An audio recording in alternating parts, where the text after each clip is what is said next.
tout l'enjeu autour de Legault, qui a fait une annonce selon quoi il voulait faire une plus grande modération des commentaires sur sa page Facebook. Il y a beaucoup de gens qui ont discuté un peu de la situation puis des conséquences que ça pourrait amener. Là. Il y a notamment ma mentor Nelly Brière qui a fait un excellent live sur le sujet hier, je pense. Ça fait en sorte que quand il y a la diffusion des points de presse de la santé publique, il y a beaucoup de commentaires vraiment pas pertinents qui ont lieu en même temps que la diffusion. Parce que Facebook est un réseau social, puis un réseau social, ça encourage la discussion. Ça réfléchit pas à la pertinence de discuter à notre place. Fait que quand on fait le live, il va y avoir des gens qui vont écrire en commentaire. Puis oui, il y a des outils pour faire de la modération. Par exemple, on peut bloquer une liste de mots ou on peut supprimer un commentaire qui est dérangeant. Mais comme Nelly Brière explique, le commentaire dérangeant, les gens vont le voir puis vont le lire aussi a priori avant que quelqu'un passe par-dessus pour le supprimer. Puis après ça, qu'est-ce qu'on fait? Est-ce qu'on le supprime? Est-ce qu'on le camoufle? Ou est-ce qu'on bloque la personne? Si on fait juste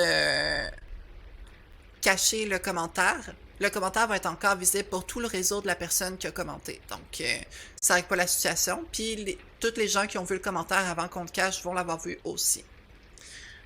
Si on bloque la personne, ben là, parfait, on va plus voir son commentaire et personne va le voir non plus. Ce que ça entraîne, c'est qu'après ça, quand ils tentent de faire de la modération, par exemple en bloquant des personnes, ben, ça leur bloque l'accès à une information critique. Puis ce qui est touché avec ça, c'est que là, il annonce qu'il veut rendre sa modération encore plus sévère pour faire en sorte que sa zone de commentaires soit de meilleure qualité. Mais le problème avec ça, c'est qu'en étant encore plus sévère dans la modération, il va bloquer encore plus de gens. Puis, est-ce que c'est vraiment juste des gens qui méritent d'être bloqués? Il y a des rumeurs que il y aurait des gens qui auraient été bloqués pour seulement avoir critiqué le budget, par exemple. Ce qui est dommage avec ça, c'est que là, c'est encore plus grave, c'est de la censure. C'est le premier ministre qui bloque des gens dont il n'aime pas le discours. Puis peut-être que ça peut être un discours haineux, puis là, ça serait peut-être justifié de bloquer, mais comment on dresse la ligne, puis comment est-ce qu'on peut garder la trace des décisions qui ont été prises par rapport à la modération pour être sûr qu'il n'y ait pas de dérapage. Extrêmement dur.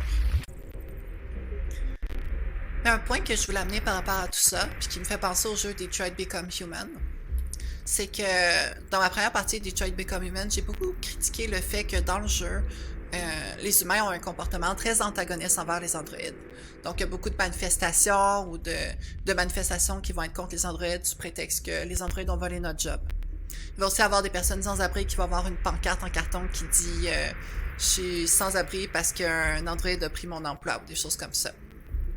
Puis ce que je trouve un peu dommage jusqu'à maintenant dans l'histoire, c'est que ça n'a pas une super bonne opinion des humains, parce que c'est comme si les humains voyaient juste directement ce qui était devant eux. Fait qu'ils vont critiquer l'outil, mais ils vont pas critiquer les gouvernements qui ont pris la décision d'implanter les robots, ou les entreprises qui ont décidé de réduire leurs coûts, ou d'augmenter leur marge de profit en engageant des robots à la place des humains. Ou la logique économique qui fait en sorte que si on remplace un travailleur par un humain, ben le salaire s'en va au patron plutôt que s'en va à l'humain qui maintenant va pouvoir utiliser son temps comme ça lui plaît. Fait que bref, il y a un peu une vision assez courte de ce côté-là, de la part des humains dans le jeu. Mais en même temps, c'est pas trop loin de la réalité. Parce que comme on voit avec François Legault puis tout ça, les réseaux sociaux font un bon bouc émissaire pour pouvoir faire passer toutes sortes de discours puis toutes sortes de pensées. Là, il va pouvoir dire que les réseaux sociaux encouragent la haine, c'est pour ça qu'il a eu besoin de prendre des mesures radicales pour modérer son contenu. Mais en même temps, c'est tout à son avantage quand les réseaux sociaux lui permettent de récolter beaucoup de gens à qui donner son discours promotionnel ou son discours qui met en lumière ses politiques d'une façon avantageuse au lieu que ça soit dans le filtre du journalisme. Là. Mais François Legault va pas vanter les bienfaits de Facebook puis de commencer à l'avantage personnellement. Il va garder ça secret puis il va juste dire à voix haute le problème des commentaires qui le force à censurer, à bloquer, à modérer, à prendre des grosses mesures qui sont très questionnables. Peut-être même qu'il va pouvoir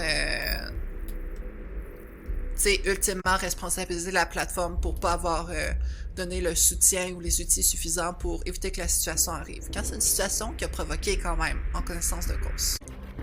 Et dans le fond, ce que je veux dire, c'est que la situation où la population se mettrait à détester, à agresser, à manifester contre les androïdes à cause de la pauvreté que la population subit, c'est très probable parce qu'à force de répétition avec des documentaires comme The Social Dilemma, puis avec les politiciens qui créent des espèces de conflits vraiment étranges comme en Australie où le gouvernement se met en équipe avec les journalistes pour pénaliser les plateformes par rapport à une supposée histoire de vol de contenu dont profiterait Facebook. Mais ce que je veux dire avec tout ça, c'est que c'est très intéressant pour les politiciens de trouver ce qui est finalement un outil électronique. T'sais, Facebook, c'est un outil. Et de faire en sorte que, comme si l'outil avait sa propre personnalité, qui était méchant, qui complotait contre les gens. Puis d'oublier que finalement, un outil, c'est la place qu'on lui donne puis l'utilisation qu'on en fait. Puis que ça, on peut le réglementer, puis ça, on peut faire des lois. Fait que si on voulait vraiment que, Facebook ait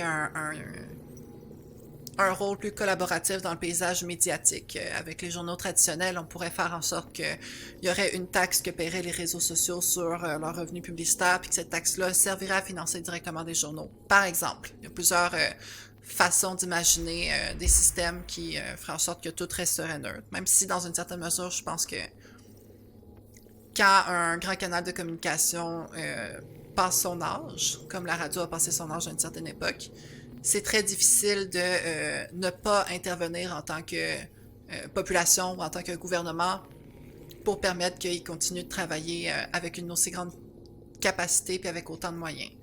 Je pense qu'il faut financer à quelque part, mais bon, c'est certain qu'il y a un enjeu de neutralité. Mais ce que je veux dire, c'est que à la place de considérer Facebook comme une entité vivante qui complote contre nous, on pourrait se dire que c'est un outil, puis même en tout cas que c'est une industrie, puis qu'on peut réglementer contre ça, puis lui donner la place qui servirait au bien commun. Mais à la place, François Legault cache un peu les avantages qu'il tire de l'outil, encourage énormément son utilisation en l'utilisant comme moyen de communication professionnelle, mais c'est par gain personnel parce que ça lui permet de récolter beaucoup de gens de la population dans sa base de fans personnels. Puis, il instrumentalise puis dirige la critique par rapport aux aspects négatifs des réseaux sociaux pour que, dans le fond, il puisse combler ses ambitions sans avoir vraiment de responsabilité de ce côté-là. Fait que, par exemple, je suis certaine qu'il va avoir des moyens de « Ah, il faut vraiment réduire l'intimidation en faisant de l'éducation auprès des jeunes », sans penser au fait que, c'est pas les jeunes qui ont principalement un problème de comportement incivil en ligne, parce que des gens qui ont grandi en ligne vont mieux comprendre un petit peu c'est quoi la limite puis l'aspect comme réel de la plateforme. Tandis que des gens qui sont arrivés là-dessus sur le tard comprennent peut-être pas le sérieux puis les conséquences de faire des menaces de mort, de écrire sur la page d'un politicien pour lui chanter des bêtises puis des choses comme ça. Fait que, tu sais, ça serait une fausse solution, mais ça serait le genre de fausse solution qui permettrait à François Legault de continuer d'utiliser Facebook pour accumuler des fans puis une audience auquel donner un discours personnalisé sans le filtre du journalisme.